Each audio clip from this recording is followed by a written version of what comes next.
Chapter 19. Jude. The most beautiful mess I've ever witnessed is Frankie standing in the pouring rain, hair slicked to her skin, mud covering the front of her body as she tells me she's fine. The image stitches itself into my core. One I'll never forget. One I'll never want to. You should go in the house and get changed. Blue lips encased chattering teeth, yet she still manages to grin. I'll be okay. This seems like more fun. He needs a bath. He's as dirty as you are. I think you can count yourself in that statement. I look down at the mud splashed across my tee. The three of us are a mess. I huff a laugh and deposit Elvis in the wash station. Can I help? Sure. I spot a box of heavy-duty garbage bags. Give me your arm. She tugs up her sleeve to reveal her purple cast and inspects the plaster. It looks dry. Let's keep it that way. The bag rustles as I wrap her arm, fist putting her hand inside them, securing the top until it's watertight. How does it feel? She moves her arm around before wrestling her sleeve back into place. I think it'll hold up just fine. Frankie takes the place near Elvis's head and strokes his chin. You'll be okay, sweet boy. There are treats next to you, but some dogs get too anxious to eat. Keep talking to him while I start with a rinse. She holds up a little brown beef nugget. Elvis cautiously pulls it from her fingers. That's a good puppy. His ears rotate as she caresses his head. I click on the sprayer and wait for the temperature to warm, feeling pricks to life in my numb fingers beneath the trickle. I'm going to start on his legs to get him used to it. Reddish-brown rivulets run into the white tub. Elvis dances a little as I switch legs. So what happened exactly? It was the rain. Frankie sighs and rests her chin on her casted forearm against the tub. Her fingertips stroke Elvis's head, and for a second, I'm jealous of my dog. I wonder what it'd feel like to have her touching me like that, looking at me with her full attention while running her fingers through my hair. The thunder in the distance spooked him. When you called, I must have been getting back into the van and didn't hear it ring. I checked it when I was almost home, tried to call you back, but then you didn't pick up. I was a little busy. She huffs and pushes a wet lock of hair from her cheek. That was probably about the time I was rolling around in the mud. I got scared. My quiet confession is barely audible above the sprayer and the storm outside. My compulsion was in full force as I raced back home. Fuck, I don't like that feeling. I know, she answers just as quietly. I probably shouldn't admit this, but it makes me feel good that you were worried about me. Her admission feels like a dagger twisting in my heart. The fucking awful way she's been treated isn't right. Not for her. Not with how fucking special she is. You deserve to have people care about you. She clears her throat. We all do. It just feels extra nice coming from you. The sprayer slips from my hand and it blasts her in the arm. Jude, she shrieks, explodes into a burst of laughter. I'm drenched enough. Shit, I readjust the spray. At least it's warm. That did feel good. Let's get this guy finished up so we can get you into some dry clothes. You're going to get sick. It's a good thing I have a pretty skilled nurse. Her tiny elbow digs into my ribs. One final rinse over Elvis, and I deem him clean enough to sleep in the house. Frankie helps me wrap him tight in towels to protect him from the rain, but also to provide pressure as we run back out into the storm. I have a thunder jacket in the house I can fit him into, and it might help him sleep better tonight after I give him some medicine. With Elvis tight in my hold, we race back through the pouring rain into the house. Frankie opens the staff door, and we both burst in, laughing and dripping across the hardwood, puddles forming where we stand. The howling wind cuts off when she shuts the door behind me and leans against it to catch her breath. This weather is crazy. It seems intense for so early in the spring. At least the rest of the snow will melt. Setting Elvis on his feet, I dry him once more with the towels. Where's he sleeping tonight? I'll put him in a kennel so he can be nice and comfortable. The cover over the top will make him feel like he's in a den, and hopefully the meds will put him to sleep. Frankie crouches down to scratch around Elvis's ears. Sleep good, puppy. Stop calling all my dogs puppies. You're going to confuse them. She peers up at me from the floor, the position sending in ideas to my cock I have to fight to ignore. All dogs are puppies. I'm surprised you haven't given up on this argument yet. You're nuts, you know that? I think you like it. Keep telling yourself that. But the smile on my face as I settle Elvis for the night proves her right. Not that I'm ready to admit the truth. Frankie's still waiting when I return. You hungry? I ask as we walk tiredly up the stairs. Frankie stifles a yawn. I stink. I can't eat until I clean up. Who knows how many dogs have peed in that mud I fell in? You probably don't want to think about that, I grimace. I think I need to shower. What about you? I didn't take as big of a dive into the mess as you clearly did, but Elvis was far from clean. I pinch my tea away from my chest. This is disgusting. I might need to burn it. Please don't burn mine. She wraps her arms tight around herself. I like the jacket very much. The jacket in question is one of mine she's borrowed since she came here. Much like my t-shirt she sleeps in every night. I wonder if I have any other clothing items she can borrow. There's no denying I enjoy seeing her in my stuff. Your clothes are safe from me, are after you. I sweep my hand in a gesture for her to precede me up the stairs, and I try not to stare at her ass. Okay, so I stare a little. I'm only a man after all. And she has a fine ass. A perfect upside-down heart. Tonight has been ridiculous. She laughs at the top of the landing. With the twist of her hand, she throws open the door to the bathroom. I realize then that while I'll be naked in the shower in my ensuite, she'll be naked on the other side of the wall. Fuck. I don't stand a chance. There's no way I won't jerk off knowing she's wet and naked at the same time. My willpower is only so strong, and I've been fighting my attraction to her since she got here, along with the steady stream of erections. The kiss broke through my walls, and despite building them back up in the interim, they're rubble at my feet right now. Yeah, I rasp, lost for an intelligible response. The storm rages outside. A boom of thunder shakes the house. The windows rattle, and the wind howls before we're plunged into complete darkness. Lightning flashes through the windows, offering temporary light before extinguishing. Over the wind, our heavy breaths fill the space between us. My hands curl into fists. The anxiety I've known most of my life slithers insidiously through me. A steady beat thrums in my head, nagging me to count each pulse. A warning. I'm not safe until I do. 1, 2, 3, 4. I need candles. It's not the storm I'm afraid of, but the lack of power. If I don't light one candle for each member of my family, they might not be safe, and it'll be my fault. 5, 6, 7. My shoulders heave as I stand frozen in the middle of the hallway, grateful Frankie can't see me breaking down. 8. I always light 7 candles, but maybe I should find 8 so Frankie has one too. 9, 10. I squeeze my eyes shut, fighting against the compulsions. My lungs burn as I forget to breathe, and my stomach cramps with nausea. Frankie crashes into me. Her hands find the sides of my head, yanking me down until her lips find mine in the dark. My mind goes blank. Suddenly, it's nothing but the feel of her. The feel of her breath on my face, her tongue licking into my mouth. I groan at the taste of her I've only revisited every night in my dreams. I haul her tight against me until only her toes remain on the floor. She wraps her casted arm around my back. I lift and push her back into the bathroom until we crash through the half-open door. The wood bangs against the wall, and one of the dogs downstairs barks. Dainty, eager fingertips find the hem of my rain-soaked t-shirt.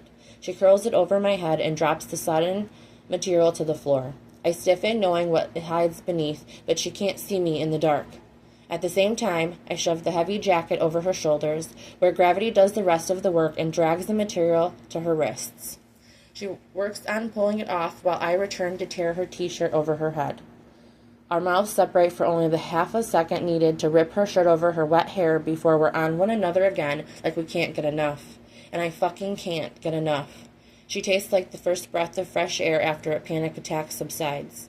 When the numbers fade into the background and I can concentrate on reality. If I could bottle that feeling, I'd be exactly what I feel at this moment with her right now. Frankie is my peaceful place personified. My fingers find the clasps of her bra, and a second later, we're both bare together for the first time. Touch me, Frankie pleads against my mouth. Please, Jude, she begs. A groan rumbles in my chest as I wrap my hand around her firm breast. The hard nipple juts against my palm. I rotate my wrist in a circle, stimulating the tip while feeling the weight of her in my hand. I bury my face in her neck and taste the delicate skin as her hands find the button on my jeans. She unsnaps and unzips the denim, her fingers brushing against my hard cock as she loosens the material. With a shove, they pull around my ankles, where I step out of the restrictive fabric. Your turn. My voice is hoarse as I speak against her dewy neck. I let go of her breasts to flick open her jeans. I'm much more controlled in releasing the zipper, dragging out each click of the teeth until she's writhing and panting in my hold. Curling my fingers around the edge of her jeans, I slowly tug the soaked material over the curves of her hips and ass, dropping to my knees at her feet as I pull the sticky denim down. One after the other, I free her feet and repeat the motion with her scrap of underwear. She gasps as the cold air hits her cunt, the sound revealing the sight I can't see.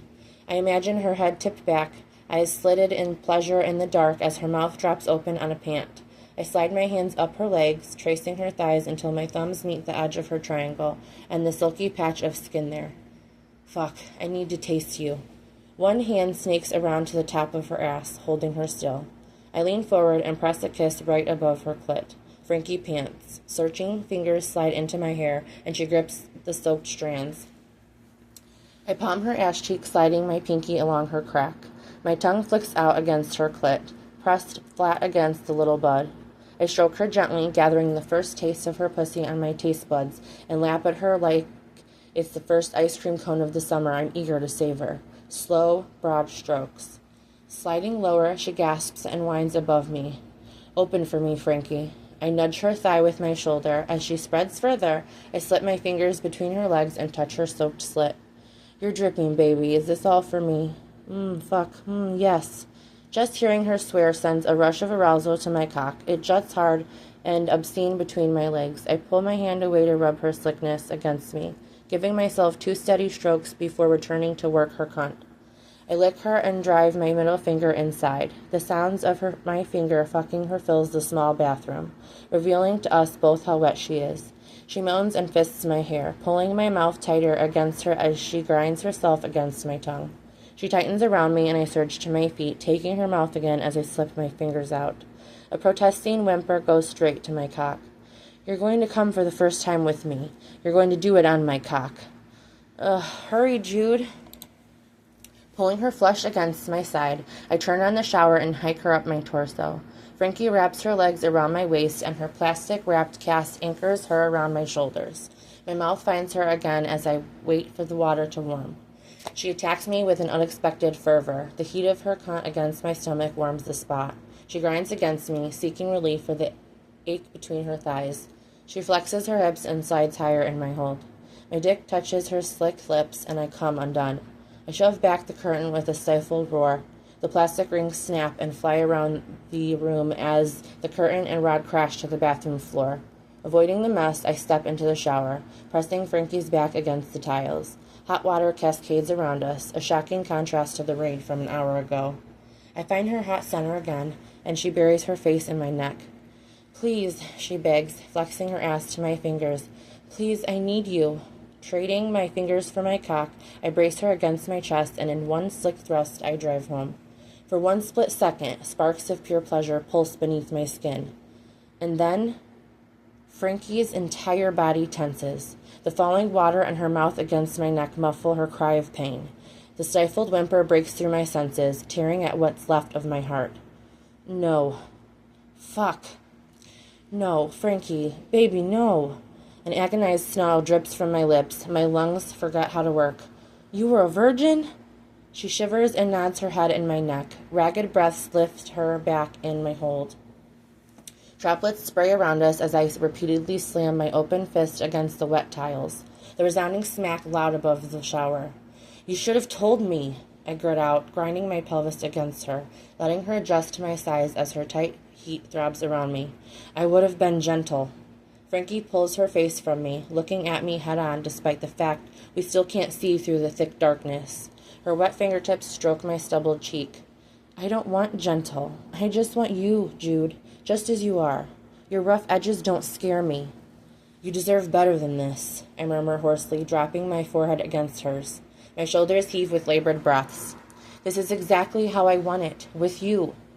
Perfect words drip from her lips before she presses them to mine again.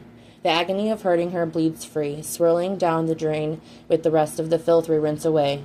My hips cant into her, picking up speed as she gasps and moans in my mouth. What about my mouth on your clit? My thrusts punctuate my words. Was that your first time for that too? Yes, she tilts her head back as I suck on her neck. And my fingers? Only you, Jude. I ravage her skin, an animal unleashed with her confession. There's so much I would teach you. There's so much I could teach you. I want you too, she gasps as I slide in deeper, our hips kissing in the dark. You're mine now. Yes, she hisses as my fingers slide between us to find her clit. You're in my bed. We can do that next. No, baby, you're in there every night, and I'm waking up next to you every morning. She whimpers as her pussy clenches on my cock. You like that? I growl, fucking deeper into her. I feel feral, but I refuse to hurt her more than I already have. Fuck. I fucking love that you like that. With my arm around her back, I glide her up and down on my cock. Her firm tits bounce against my chest, and the hard nipples dragging over my skin without being able to see.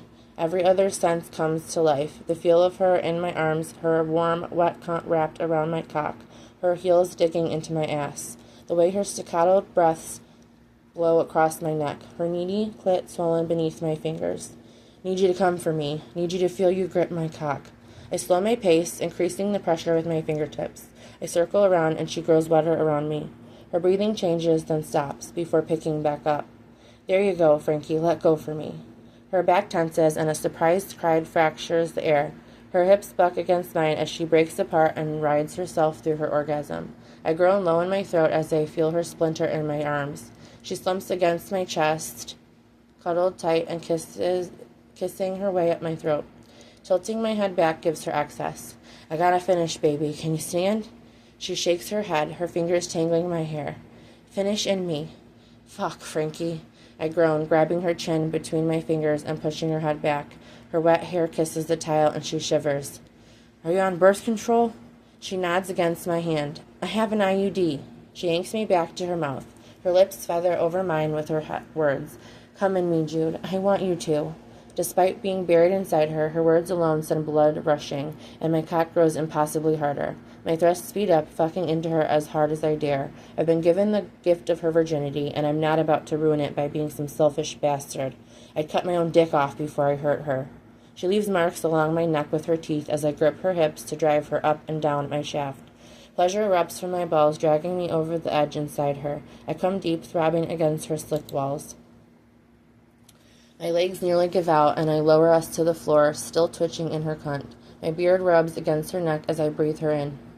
Are you sore? I murmur there, verbally taking her pulse, relying on my other senses to check her out in the dark. Her shoulders rise and fall with a deep breath. Just a little. Her hips wiggle. It feels good, too, though. I shiver at the pure want in her tone. We should clean up so I can take care of you. She rocks on my lap. Can we go again? A deep chuckle reverberates in my chest. I push the wet hair away from her face and lean back on one hand. My other grips her fleshy hip. Through the flashes of lightning in the open bathroom door, I can see her hooded eyes. She bites her lower lip as she grinds. You keep doing that, and I'm going to stay hard. She gasps as I brush my thumb over her clit. Good. With slow waves of her hips, she rides me leisurely. I'm a tool she's using to chase her pleasure. Is this okay? Do what feels right to you, baby. Don't worry about me. I want to make you feel good, too. I feel good being inside you. Okay, she breathes. I imagine her eyes growing wide as she slides against me, pushing me deeper in her tight, wet heat. Her breathing speeds up, as do her hips, as she figures out what feels good. Any lingering timidity falls away as she hits her stride, rising and falling in undulating waves in my lap. Oh, she gasps, rocking hard against a particular spot. Oh, Jude, she whimpers. Don't you dare stop, baby. You're going to make yourself come in my cock. Jude, she pants, tilting her hips against my thumb. That's right. You say my name when I'm inside you, I rasp. I think I'm going to come. I hold still, not wanting to break her from her rhythm. A lot of guys hear those glorious words and just fuck everything up. If a woman on your cock says she's about to come, you don't change a goddamn thing. Her body stiffens, her movements silted a second before she detonates. Jude, she cries, bucking against me, tightening her arms around my neck to hang on. I grip her hips, guiding her back and forth as her clenching pussy milks my cock. Fuck, I erupt. Pinpricks of light flash behind my eyelids as I spill myself inside her a second time. She reaches between us, feeling the place where we connect. Her fingers runs through the sticky mess we made. God damn, if she doesn't stop exploring, I'm never going to have a soft dick again. Her curiosity might keep me in a state of perpetual hardness. That was fun, she remarks breathlessly, a sassy smile in her tone.